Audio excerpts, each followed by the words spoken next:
Mu buzima hari amasegonda make ashobora guhindura byose.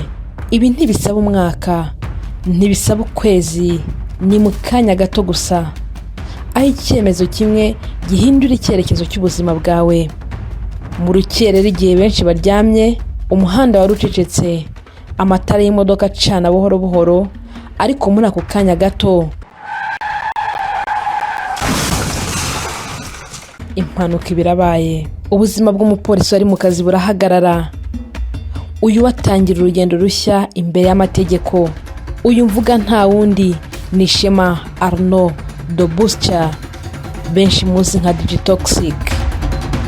Iyi si inkuru isanzwe y'impanuka, ni inkuru ihuriza hamwe ubwamamare, amategeko, ibiyobyabwenge n'inzoga n'ibindi byahindura ubuzima bwawe mu kanya gato. Digitoxic yatawe muri yombi mu Kuboza 2025 ubwo yakoraga impanuka yaguyemo umupolisi wari mu kazi. Nyuma y'ibyo yahisemo gutoroka yerekeza i Karongi, ari naho yafatiwe. Digitoxic yarezwe ibyaha by'ubwicanyi budaturutse ku bushake, kwanga gupimishwa icyuma gipima alcohol, guhunga amaze gukora icyaha cyo guteza impanuka no gukora ibikorwa byerekeranye n'ibiyobyabwenge cyangwa urusobe rw'imiti ikoreshwa nkabyo, dore ko hari n'ibiyobyabwenge byasanzwe we ubwo hakorwaga iperereza.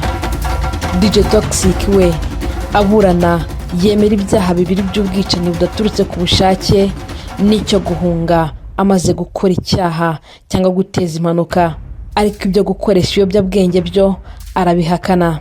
Cyakora mu kwiregura kwe agaragaza ko yasabye imbabazi umuryango w'umupolisi yahemukiye, kandi uwo muryango wamubabariye. Ahanganje kukubwira urutonde rw'abastari batandukanye hano mu Rwanda bisanze muri kasho zitandukanye bazira gutwara imodoka banyoye ibisindisha. Ku mwanya wa mbere mwumvise ko twahasanze Digitoxic. Ku mwanya wa kabiri ho reka tuhasange Ngabo Meddy Jobert. Uyu nguyu azwi nka Meddy, ni umwe mu bahanzi b'ibyamamare u Rwanda rufite. Mu rukerera rwa tariki ya 21 Ukwakira ni mu mwaka wa 2019 yatawe muri yombi na polisi y'u Rwanda, aho yari akurikiranweho gutwara imodoka yasinze. Icyo gitegeko ryavugaga ko umuntu ufashwe yanyweye ibisindisha akarenza urugero afungwa iminsi 5 hanyuma agacibwa amande. Icyo gihe Meddy yarafunzwe atanga n'amande asaga 150 by'amafaranga y'u Rwanda. Meddy ni umuhanzi w'umunyarwanda ariko usanzwe utuye muri Leta Zunze Ubumwe za Amerika. Uyu yashakanye na Mimi Meyfira, umugore ukomoka muri Ethiopia. Abangaba bakafitanye abana 2.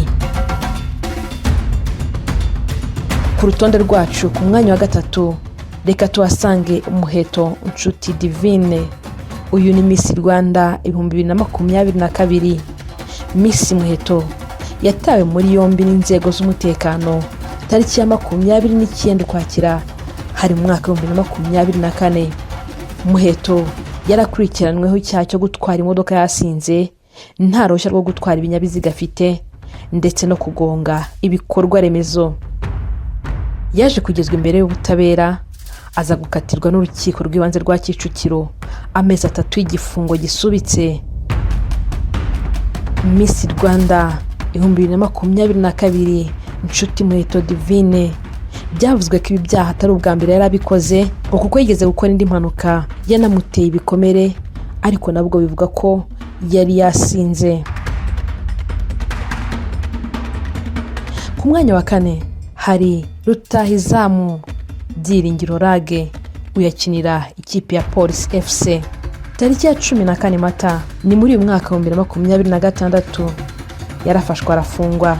Iyi yari inshuro ya kabiri Rage afashwe atwaye yanyoye ibisindisha mu gihe cy'iminsi itarenze 40 gusa, aho mbere y'icyumweru cyo kwibuka Jenoside yakorewe Abatutsi muri Mata 1994 Byiringiro Rage yafatiwe mu karere ka Kamonyi, aho yari atwaye imodoka yanyoye ibisindisha.